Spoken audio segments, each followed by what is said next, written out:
हमारे परानो कातरे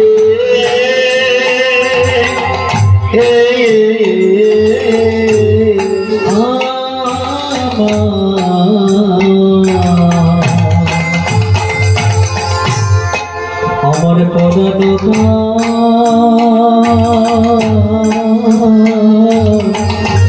कातरे আমার দিবানিশি চলো চলো ওই না দিবানিশি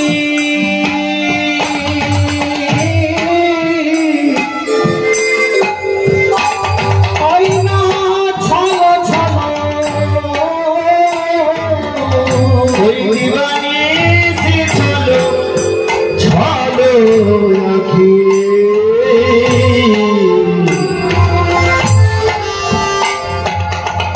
আমার আখি জলো ঘরে দিবানিশি চলো চলো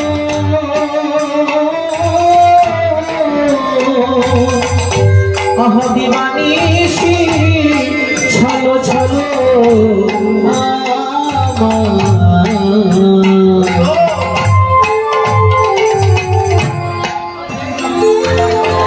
আমার আখি জলো ঝরে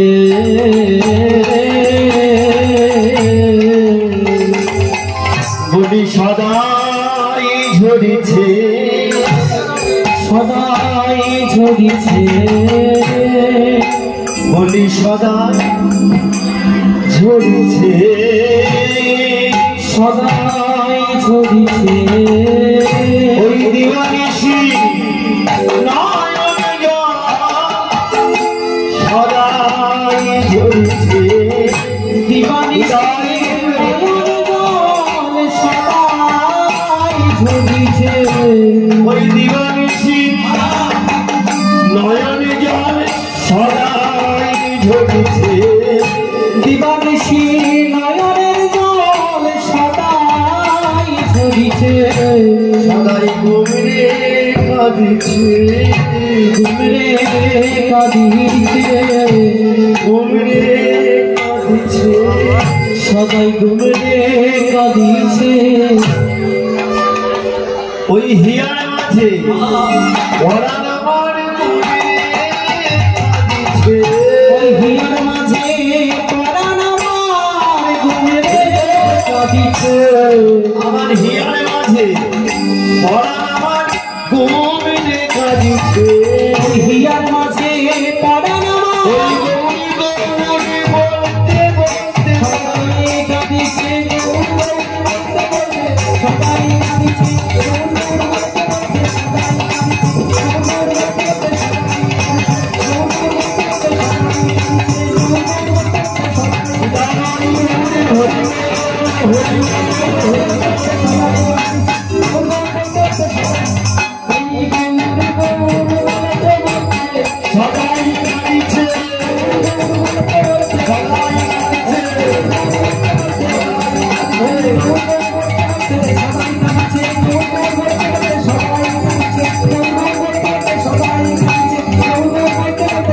কাঁদিছে সবাই কাঁদিছে আমার দিবানিশি ওই না চলো চলো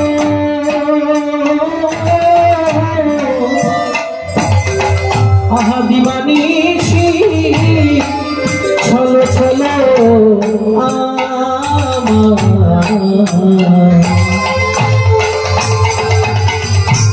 আমার আখি জলো ঝরে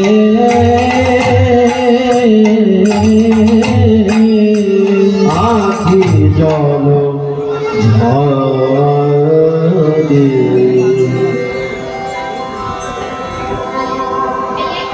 না ধনং না জনং না কবিতা সুন্দরী জগদীশ কামনি মম জননী জন্মনেশ্বরী শ্রী ভবতা দেবকীতে অভূত কীর্তি মুখং করোমি বাচনম প্রঙ্গুলঙ্ঘয়তে গিরি জাতি পান্তামহং বন্দে শ্রী পরমানন্দ মাধব।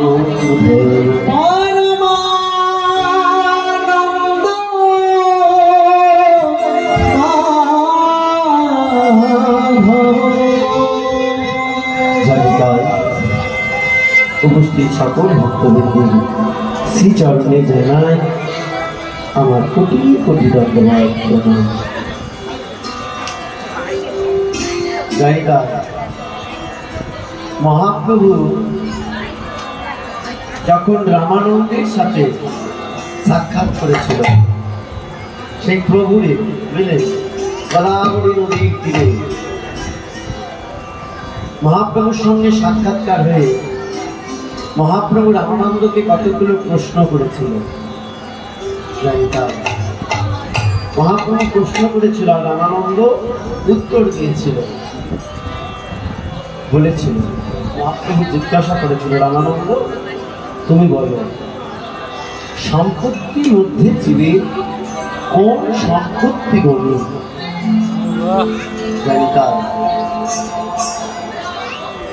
আমরা ধনী বলি না, আমরা ধনী কাকে বলে? আমরা এগো জগতে ধনী মানে বুঝি যাদের টাকা পয়সা আছে, যাদের টাকা পয়সা ধন সম্পত্তি আছে তাদের ঘরে ধনী বলি। আর রামানন্দ না প্রভু, এগো জগতে টাকা পয়সা থাকলে সে ধনী নয়। এও জগতে টাকা পয়সা থাকলে তাকে ধনী বলা যাবে না। ধনী কাকে বলে জানো কবি? তাহলে বলি শোনো, রাধা কৃষ্ণে প্রেম যার সেই বড় ধনী।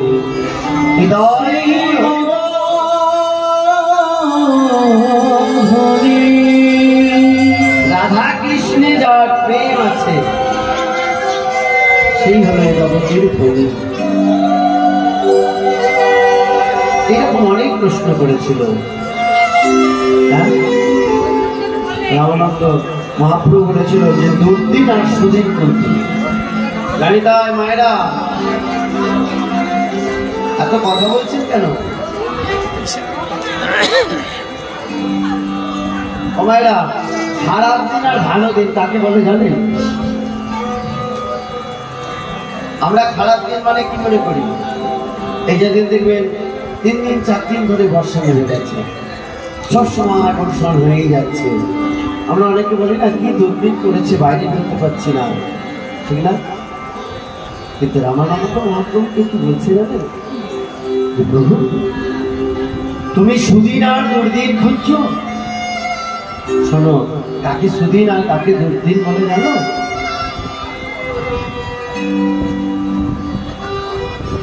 মেঘাচ্ছন্ন দিন প্রভু নহে তো দুর্দিন, নহে তো দুর্দিন। মেঘাচ্ছন্ন দিন প্রভু নহে তো দুর্দিন। দুর্দিন কোনটা জানো?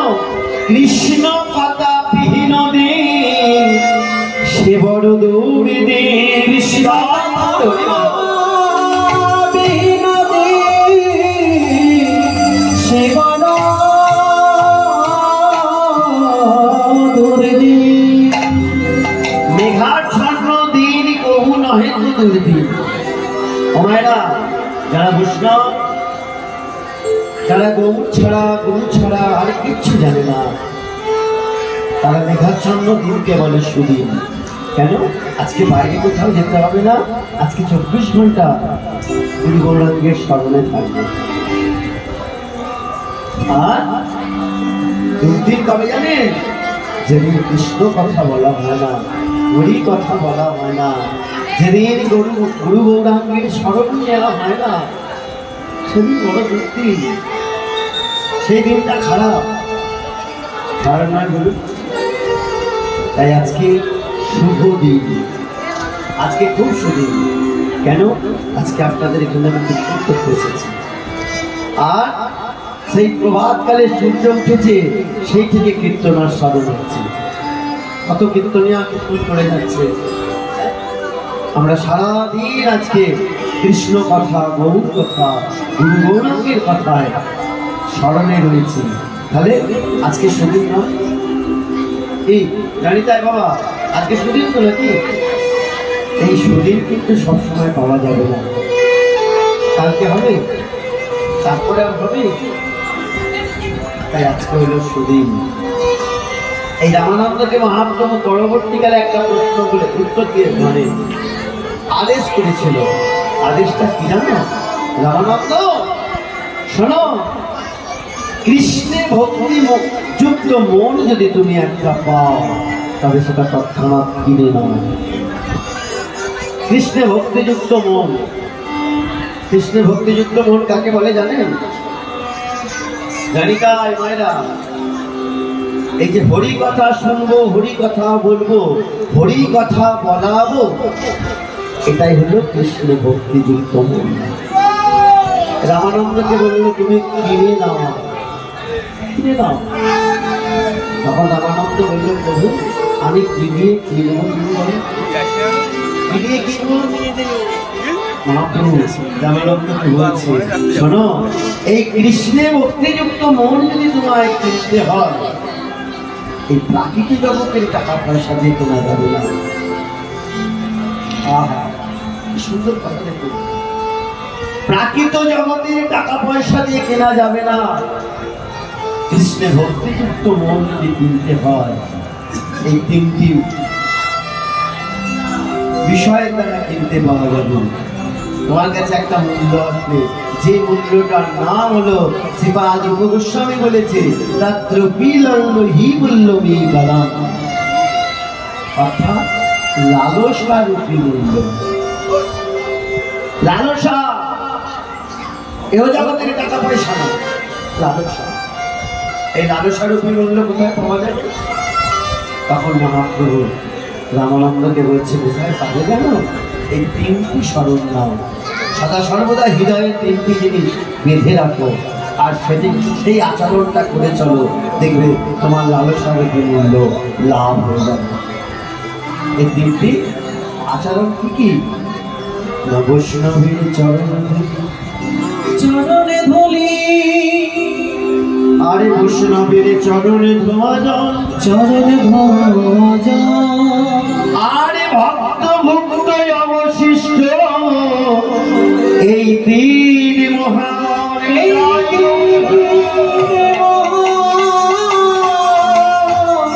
তিনি মহান।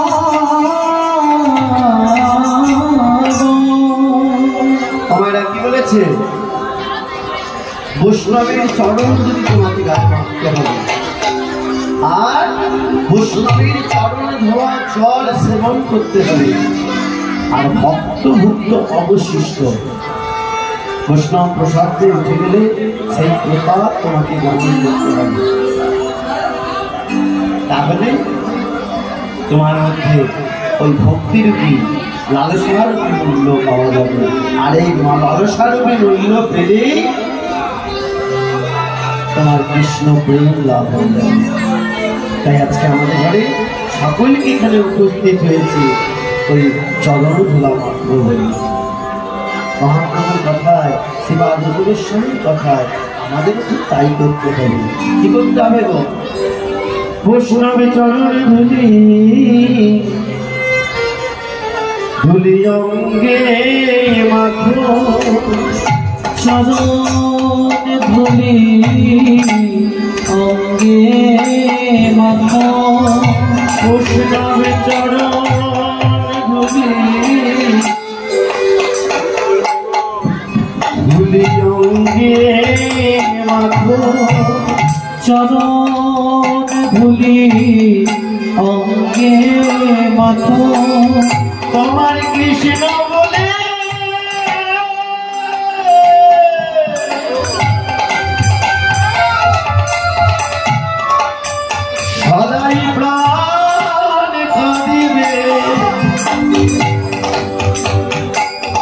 বৈষ্ণবে চরণ ধুলি অঙ্গে মাখো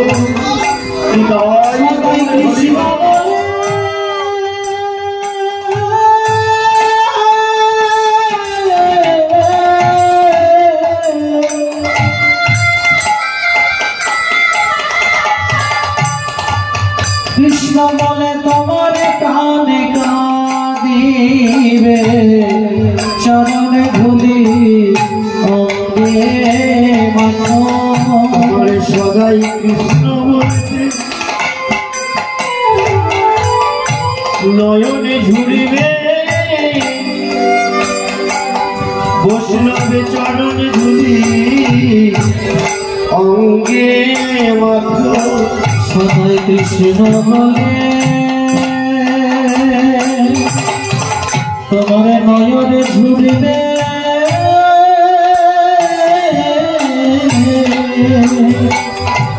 বৈষ্ণবের চরণ ধরে অঙ্গে মাখো সদাই কৃষ্ণ বলতে তোমার কানে কাঁদিবে বৈষ্ণবের চরণ ধুলি অঙ্গে মাখো সদাই কৃষ্ণ বলতে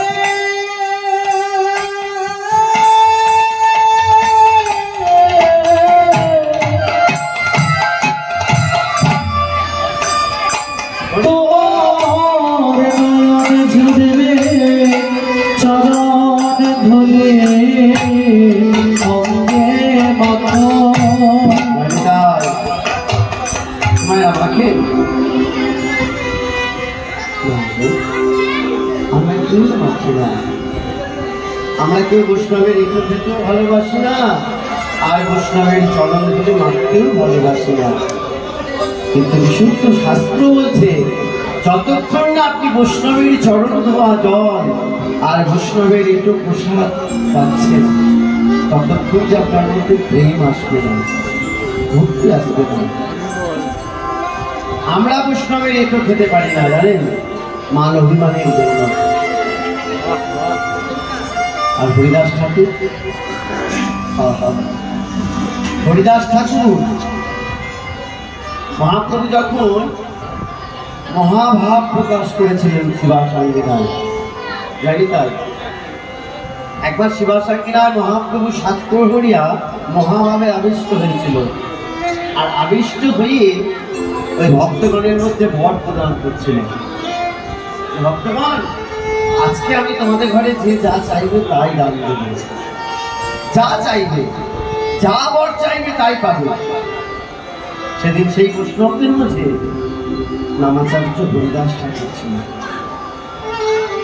সকলকে বর দিচ্ছে মহাপ্রভু, আর এই সকলকে বর দিতে দিতে একেবারে শেষে দেখছে শিবাসাঙ্গিনার এক কোণে দাঁড়িয়ে আছে, পরনে ছেঁড়া কাঁথা, মাথা নেড়া, দিনহীন কান্না ছেড়ে হরিদাসকে ডাকছে, প্রভু হরিদাস, ও হরিদাস, তুমি ওখানে দাঁড়িয়ে কেন? কি করছো ওখানে? হরিদাস আস্তে আস্তে হরিদাস আস্তে আস্তে গিয়ে মহাপ্রভুর চরণে ষষ্ঠাঙ্গে প্রণাম করছে।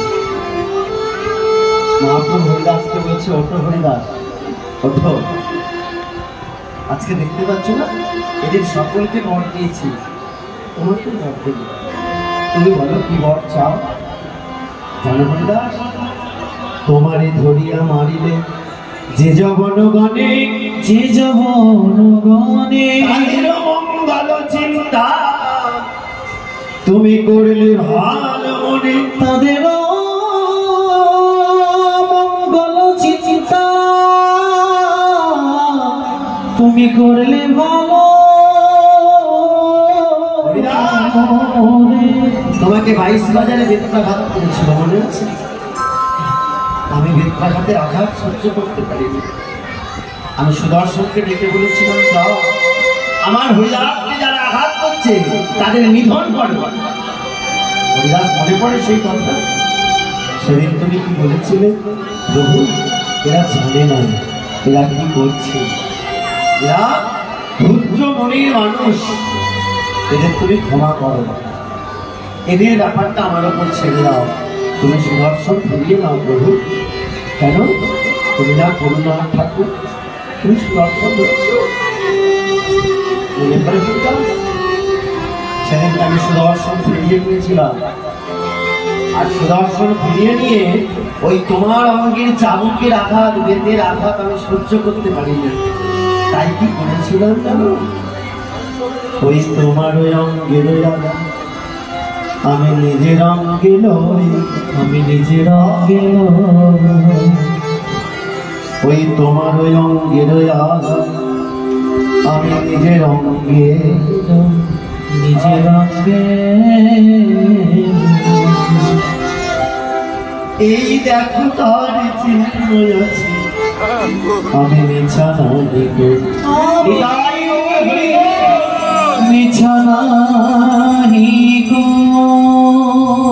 শিবাশান্তিনাথ হরিদাসকে নিজের সে অঙ্গ ঘুরিয়ে দেখাচ্ছেন। এক হরিদাস সেই বেত্রাঘাতের চিহ্ন আমি নিজের অঙ্গে সহ্য করে দিয়েছি। হরিদাস আচার খেয়ে পড়েছে। মহাপ্রভু তোমার এত করুণা, তোমার এত দয়া, আমার কোনো সাধন নাই, আমার কোনো ভজন নাই, আমার কোনো শক্তি নাই, আর তুমি আমার অঙ্গের চাবুকের আঘাত, বেতের আঘাত নিজের অঙ্গে সহ্য করেছ।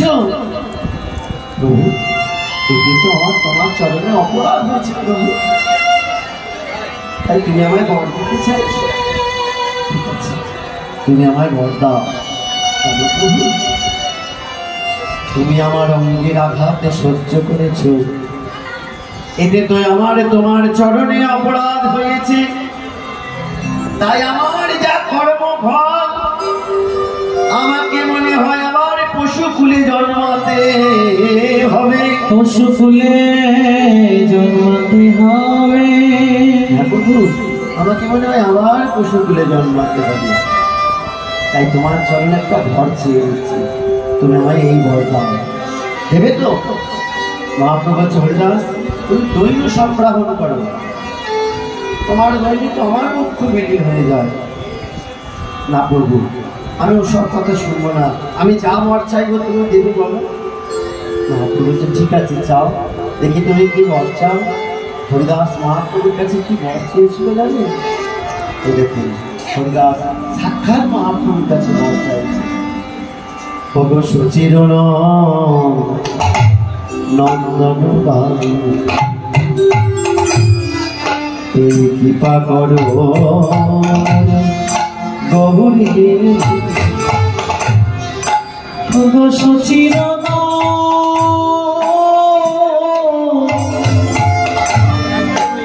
নন্দন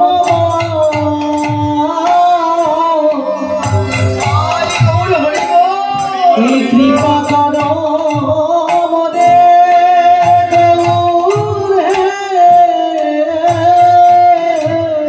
সুচির নন্দন এই কৃপা করো মনে গৌরী,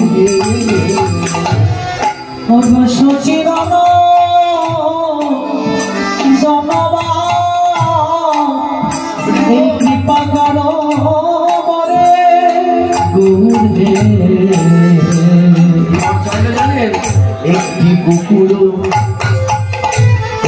কুকুর করিয়া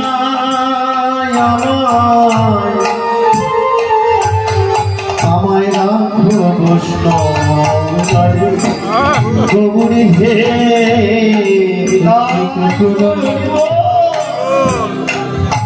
একটি কুকুর করিয়া মরে ওহে দেখো বৈষ্ণবে দ্বারে গুণে। আমায় যেন অন্য পুষিয়া আরে করুণা যেন অন্য পশুয়া করোনা হে। আমায় যেন অন্য পুষিয়া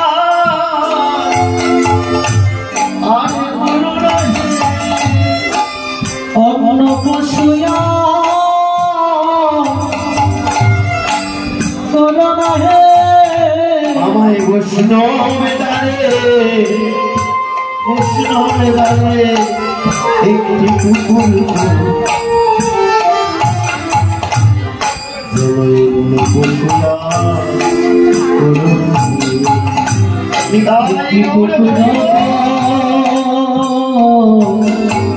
একটি কুকুর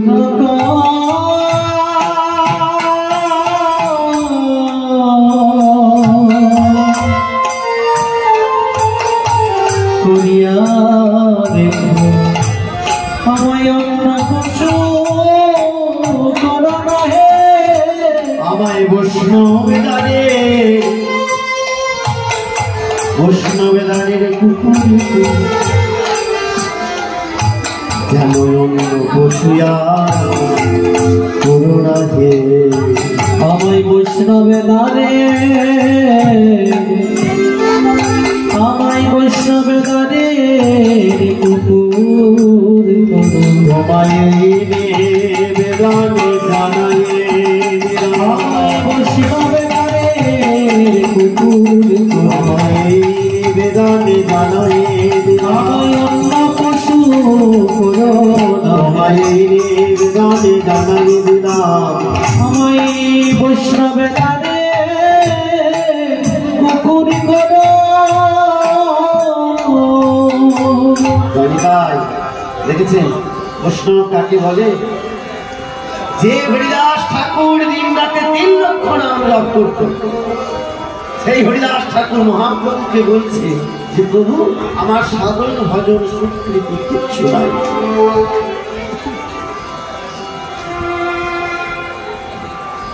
ভাবতে পারছে কত দৈব মহাপ্রভুকে বলছে আমার তো সাধন নাই ভজন নাই। মহাপ্রভু বলছে হরিদাস তোমাকে আমি এই বরটা দিতে পারবো না। কি হরিদাস মায়েরা আপনারাও তো ঠাকুরের কাছে ছুটে যান এবং আমরাও তো ছুটে যাই, কিন্তু বলুন তো আমরা কেউ কোনোদিন ঠাকুরের কাছে এরকম বর চেয়েছি যে ঠাকুর তুমি আমাকে বৈষ্ণব দাঁড়িয়ে কুকুর তুলে দাও? চেয়েছে রামাচার্য হরিদাস ঠাকুর সাক্ষাৎ মহাপ্রভুর কাছে চাইছে ঠাকুর তুমি আমাকে বৈষ্ণব দাঁড়িয়ে কুকুর করে দাও। মহাপ্রভু হরিদাস তুমি চুপ করো, তোমাকে আমি এই বর দিতে পারবো না। হরিদাস বলছে না প্রভু এটাই ঠিক।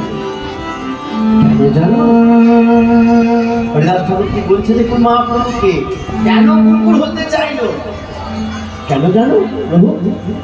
এই জন্মে মানুষ দেহ পেলাম দেহ তাই তো মায়েরা এই মানুষ দেহে লজ্জা ঘৃণা আছে লজ্জা ঘৃণা আছে এই মানুষ দেহে মানে অভিমান